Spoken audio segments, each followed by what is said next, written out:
Good afternoon, everyone. And I'm still trying to figure out why, as a freshman member of the 115th Congress, about 2 months in, I'm following up Tucker Carlson. No idea what that's about, but thank you so much for Harold for the introduction. And as a Pennsylvania guy, I'd be remiss in not recognizing some of our local heroes, Art Martinuska and Darren Kelly, who I forged a relationship with, and Andy Thomas, president of the Philadelphia local, and Rob Sponheimer from Bensalem back home. And I'm just going to give a brief update on my perspective from the 115th Congress. And it's been very, very interesting, to say the least. You know, when you go from the career of an FBI agent, where your profession is driven by the world of facts and evidence and law and truth-telling, and then you enter this. Some would refer to it as a Wild West in all of the above-mentioned categories. It's been a very, very unique transition. But the one thing that I will take note of, and I want to speak not on behalf of, but about our freshman class. Roughly 50 new members, roughly split equally between the parties. And we had a chance to get together after the election, but before we were sworn in. And we spent some time at Harvard University. We were studying from a theoretical perspective issues of transportation and infrastructure, budgetary processes, taxation, healthcare, and hearing from some pretty brilliant minds. And while that was a valuable part of the conference, the most valuable part for me, and I believe for all of us, was the opportunity to build personal relationships with our colleagues from both parties. And I always remember hearing stories as a kid about the relationship that Ronald Reagan and Tip O'Neill had, how they used to disagree, sometimes vehemently, on policy issues on the floor. But then they would go out and socialize together. I hear it was at the Dubliner more often than not. And they cared about each other as people. They cared about each other's families. And when we got together at Harvard, getting to know our colleagues on both sides on a personal level, I can't tell you how valuable that is. And I think it's instructive. And I hope it's instructive for the entire Congress.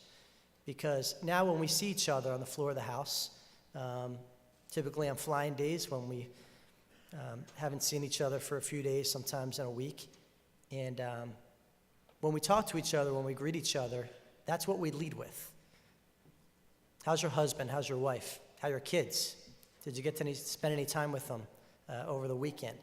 And work comes second. And when that's the basis, when that's what your relationship is built on, is a position of mutual respect, everything else is better. And it was one of the reasons why on my first day that I got sworn in, I joined a group called No Labels, and there's a caucus called the Problem Solvers Caucus.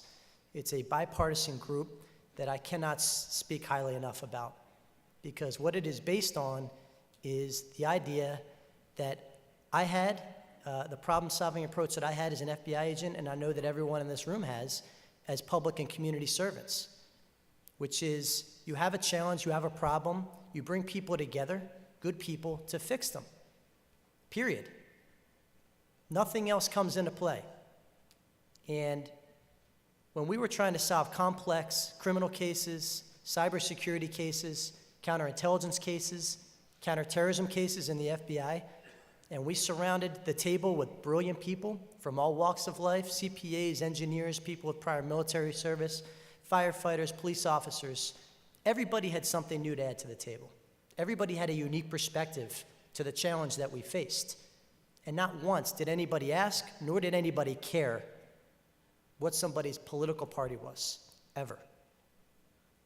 So then we come to Congress. I come to Congress in the 115th Congress, trying to bring that same perspective because I think it's critically important.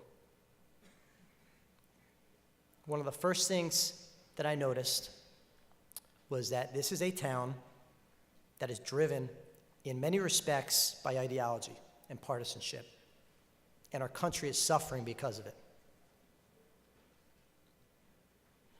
And one of the things I love about this organization, because as a brand new person of politics coming out of the FBI, I was making my way sort of on my own. And when I spoke to Darren Kelly, he's the political director of the Pennsylvania Professional Firefighters Association. For me personally, you know, as a candidate, there are so many different entities that you seek support from throughout the course of a campaign, but there were two that were particularly important to me.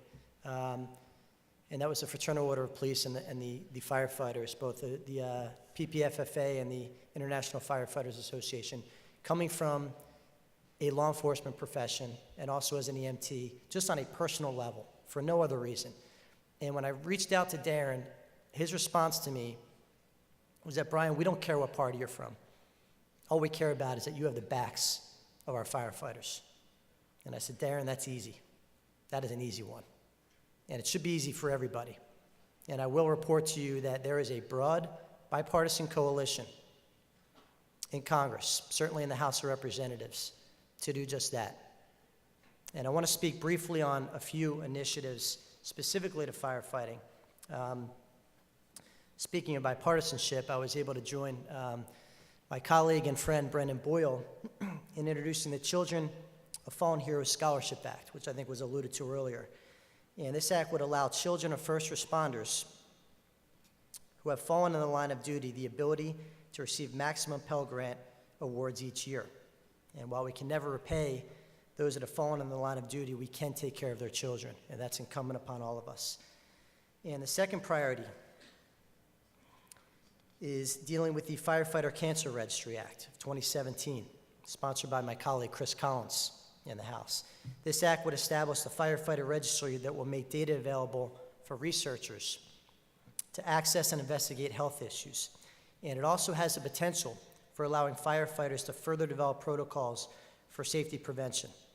And the potential, this potential 4-year funded project will be a large undertaking, and where previous studies could only go so far and use small sample sizes. In the end, it's my firm belief that the result of this project will allow the IAFF and locally, including Bucks County and Philadelphia, where I represent, the firefighters, the fire chiefs, to link that additional proof to the instance of the profession and cancer incidences. And third is the issue of PTSD. And I hope it's something that gets a lot more attention. And there is a family back home who I've become very, very close with. In fact, their son Georgie, who's unfortunately no longer with us, would have been in the graduating class in 2016 in the Philadelphia Fire Department. He never made it to that point because he lost his struggle with PTSD. And his brave parents, Jackie and George, have made it their life's mission now to bring awareness and remove the stigma of this. Because those of us that are in the life-saving business, you're still in it. I used to be in it. We all know some of the challenges. When you're in the life-saving business, and oftentimes we're not successful in saving lives, the trauma and responding to calls, it can have not only a physical toll or take a physical toll, it can take a mental, psychological, and emotional toll. And I commend the Redners for dedicating their life in Georgie's honor to make sure that future volunteer firefighters, professional firefighters, don't succumb to the same illness. And it's something near and dear to my heart. And lastly, I just want to thank all of you for the work that you do. And you know, we have a lot of challenges facing this Congress, and we're dealing with a lot right off the bat. Healthcare is at the top of that list right now. We need your input. We really do, particularly members of the freshman class, because all of us are coming to the table with certain areas of expertise. I'm coming from a national security background, but we have people coming from all sorts of professions. We are dependent upon you, particularly those who put their lives on the line every day, to keep us informed. Educate us on the experiences that you have, because we need to hear that. And the days that you spend on Capitol Hill, I can tell you, as a brand new member, are very, very important.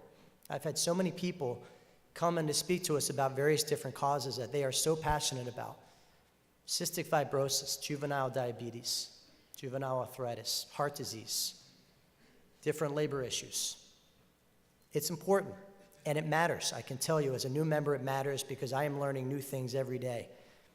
So I would ask you to continue to keep that push and speak to your local representatives, because if they're doing their job, it's not going to be lost upon them. A, that you made the effort, and B, that you're informing them of some critical issues that you're on the ground with, that you experience every day, that some of us may not. And it's important for us to hear that perspective. And I can tell you as a representative now that the police, the firefighters, the EMTs, the emergency service folks, spend their life responding to the community when the community is in need. It's equally important that the community respond to the firefighters when the firefighters are in need. And if we're not doing that as elected officials, we're failing you. It's our responsibility to do that. So I want to thank you for the opportunity to be here. And again, back to the issue of bipartisanship in Congress, I've always advocated that no matter what the issue, it's important that problem be attacked by both sides. And I'm honored to be and will be a leader in my caucus for the causes that you care about, because I'm considering myself one of you. That's what I consider myself as. Thank you. Excellent. And we got your back. Thank you.